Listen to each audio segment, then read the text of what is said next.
welcome to another episode of Table Talk, where you're either at the table or on the menu.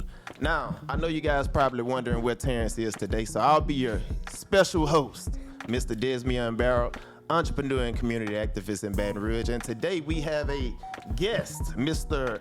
Vernon Thomas. He is running for 19th Judicial Court Judge, am I correct? 19th Judicial District Court, Okay. Division O. Okay. You missed one word, but it was cool. Okay. Now, Vernon, this is what I want you to do for me on this interview. Consider us to be like at the barbershop, just with a whole lot of lights and cameras. So we're going to have a relaxed conversation.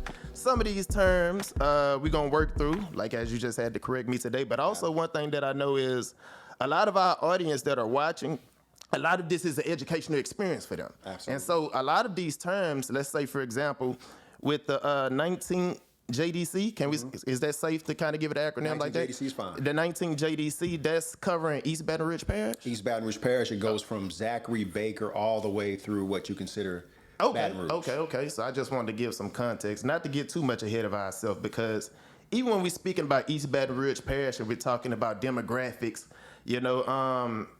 a lot of the community, especially the African American community in East Baton Rouge Parish, which is a large portion of it, our first time in contact with the judicial system is a contact sport. It's either through the police, a ticket. And so when I'm talking about this episode being an educational thing, any term that we're running through, if you could just elaborate a little bit on, that way we can educate Absolutely. the audience. So, And Terrence gets on me for elaborating too much sometimes, so if you give me the space to do that, thank you, Terrence. I appreciate it. I got the electric buzz under your seat.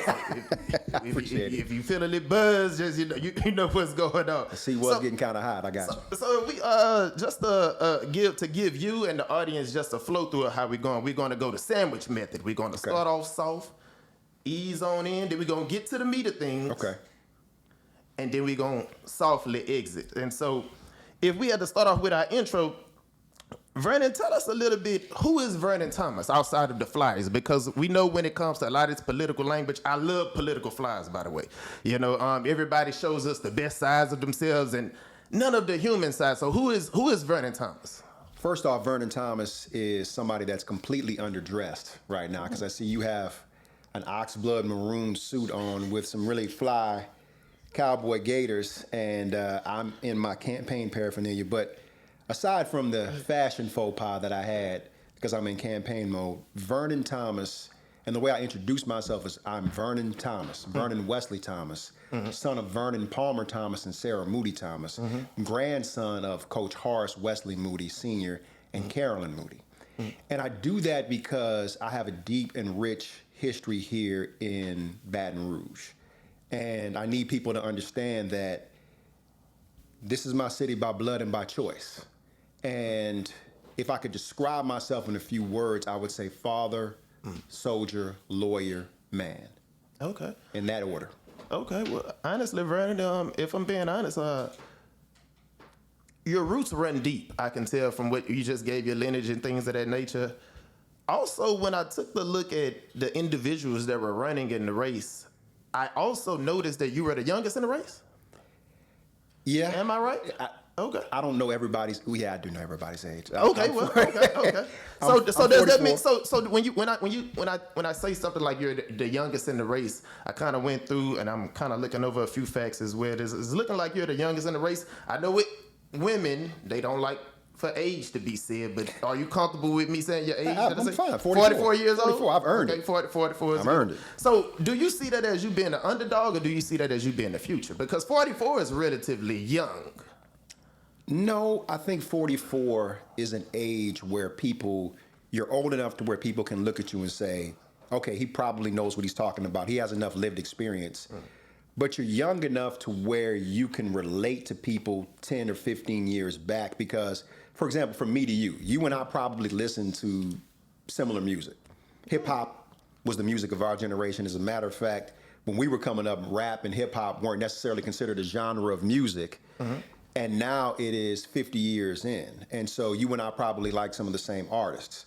And so for me, I feel like I'm in that bridge age where I can bridge the gap between younger individuals. I know I consider myself on the back end of X millennial, but millennial voters and a lot of the baby boomers from the older generation. So they see us kind of in that middle diaspora. I like the way you put that. You say you kind of see yourself as a bridge, which I can transition into getting into the meat of this sandwich. So when you say you consider yourself a bridge in between the millennial generation and you have, let's say, Generation X. So let's say if you center the millennial generation in the middle and you have the baby boomer generation furthest to the left, you have Generation X, the millennials, then you have Z, and I think it would be Generation Alpha after that. When I looked at some of your some of your campaign slogans, it said, the safest communities are built when the laws are applied with both accountability and compassion. So when we're talking about generations and talking about being a bridge, I would frame and consider the millennial generation as that bridge generation. And I would consider someone like yourself, 44 years old, in between that millennial and Generation X, almost on that cusp. I know they mention fancy names like Zennials and things of that nature. But the question I want to ask is, in the modern day, all the way from national, coming all the way down to local, and the general thing gets to be tough on crime, what does accountability and compassion, when it, in the terms of the law, look like for you? So I'm going to preface this by saying a couple things. The three tenets that I believe every good judge has, and I've been a staff attorney for two incredible black female judges, both in New Orleans and here in Baton Rouge. And those tenets are compassion, experience, and consistency. And so first, when you talk about compassion, it's putting people in the best position possible to receive the best possible outcome, whether that's the victim who's been hurt, whether that's the defendant who's innocent until proven guilty. And then on the civil side, because this is theoretically a general jurisdiction seat, a plaintiff who's been injured in a car accident or a corporation whose financial future may be in ruin if you rule against them. So that's compassion. The experience part kind of runs of being a rundown of your resume, so I'll go down very, very quickly. I've been a prosecutor, I've been a public defender, I've been in private criminal defense for the majority of that time. I've done entertainment law, I've done successions, wills, trusts. I've had an extensive military practice where I've been a division administrative law attorney. I prosecuted sex crimes in the military, and I've been a command judge advocate, and I've been the primary legal advisor for 2 one-star generals and 2 full-bird colonels. And so I've had a bevy of experience. That being said, everybody has experience in this race, so people don't necessarily want you to lean on that. And then the consistency. And consistency means putting people in that position and also making sure that you are making rulings that are in accordance with law, and also making sure that you're asking questions that you don't know the information to. Okay, well answer me this, Vernon. Just a little bit of research that I did on we call it the 19th JC. That would be considered one of the largest and busiest in Louisiana? Absolutely. And so a question that I would ask you, like when we talk about things like accountability and compassion, when you have the busiest and the largest and these collide, as a judge, how would you be able to, I don't want to say slow down enough so that people don't just feel like they're being pushed through a machine? Because again, when we're talking about things, even with the millennial generation, there's the average person, when they're going to court, they already feel like the system is against them. And if you have a large district and it's the busiest, smack dab in the middle, it's not a lot of compassion that they're feeling when they're going in. So I didn't answer your first question as in depth as you would have wanted me to, and I didn't actually answer the question correctly. So let me say this. Accountability is putting the victims first, especially in the criminal aspect, making sure the victims understand that they come first because they've been hurt or somebody stolen from them. They've been injured in some way, either physically or financially. But also making sure that individuals understand that there are consequences. But on the compassion end, because I have accountability with compassion, but with compassion with accountability. And on the compassion end, making sure that you treat people like people. I'm not looking at you as just a number. I'm not looking at you as the number on your bill of information or the counts on the bill of information that you are alleged to have committed. And I always say alleged, because oftentimes in the criminal justice system, people forget that you are innocent until proven guilty. There's the presumption of innocence. And I always say, in this era where we've been touting the whole tough on crime thing, before we get to crime and punishment, before a judge even gets to sentencing, you have to understand that there are multiple steps that have to be observed, and the process has to be protected by a judge. So, for example, top 4 questions that most people ask when their son or daughter, but usually their son, is arrested. 1, what did he do? Well, allegedly, right? 2, how much is bail, right? Bail is the number or the amount. Bond is what is the collateral that's used to secure their release. And all bail does is secure your release and your guaranteed appearance back in court. 3rd question, can we afford an attorney? Right? And if we can't afford an attorney, a private attorney, is the public defender in that section somebody that has a reputation for practicing law, and what is their caseload like? And sometimes 2 and 3 can be asked separately or one before the other. 4 is the judge fair? Right? And so all of those questions go into what a judge has to pay attention to. And then we get to maybe a guilty plea or a trial on the merits in which somebody is found guilty. And then we get to sentencing. Okay. Well, from listening to you, you do come off as competent for the job, but just for our audience, as I say, because we want to include a lot of education, Gotcha. If you could educate our audience, what type of cases typically come through, like, court, like the 19 JDC? So we talking about things like, is it a family? Is it custody? Civil things, like, kind of elaborate a little bit about that. As you see the 19 JDC now, there are 15 judges, 15 in the 19 JDC. Family court is its own separate court. So it's got its own clerk of court, its own 4 judges. They're still part of the 19 JDC, but they're family court. And so there are certain judges that have a criminal docket, certain judges that have a civil docket, and there are judges who have what we call split dockets. So you could see anything from your typical simple burglary, theft, ag battery, homicide, drug cases, and then that very same judge on the next week could have a personal injury case, or they could have an intellectual property case, or they could have a succession that they're dealing with. And so that's kind of what you see. You could see anything on any given day depending upon the judge and what their docket is set up like. Okay. Now, also, Vernon, when I was trying to do some research before we did this interview, and I was trying to trace back your roots. So how long would you say you've been in Baton Rouge? It's a wonderful question.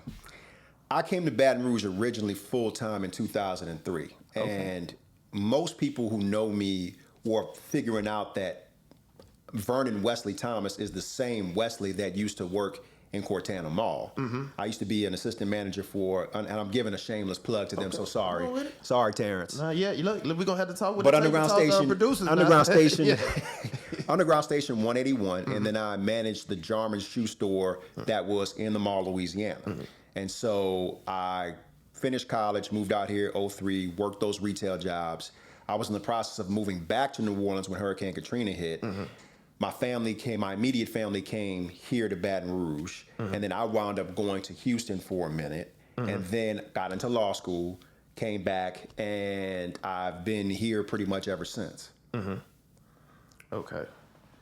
Now, just, for the audience that would be watching, what would be your thoughts for anybody that would say, 2023, that's fairly about almost 18 months ago, somewhere around there. What would be your response to anyone listening in regards to, are you too new to understand the landscape? Like for a position that you're running for, like if I'm looking at, just for example, your opponents, we have a guy here, I don't want to mispronounce his name. Dezmion. Out of respect. Yes, sir. I appreciate the assistance there. A good man and a stalwart down there. 40 years criminal justice. I'm looking at is an Army vet. He's been a candidate multiple times. I also, when I looked into some history about you, is this is your first time running for office, right? Yes, very first. Okay, so we got 2023 coming into Baton Rouge. This is your first time running. what would you be able to tell the audience that's watching to plant their voter stake with you? So let me push back on you and just correct you for a second. I came in 03. I think whatever you're reading, and I shudder to think it may be an Advocate article that you may have been reading at that point, does not clearly define what my timeline in Baton Rouge is. I've had an office, my own private office on Government Street, 2415 Government Street, since 2013. And so I graduated from law school in 09. So, and I've also been back and forth between here and New Orleans because my father died in 2016 when I was on active duty. I had to finish out my active duty stint at Fort Bragg, and I had to take over his practice. So I've been literally up and down the road between New Orleans and Baton Rouge for a number of years.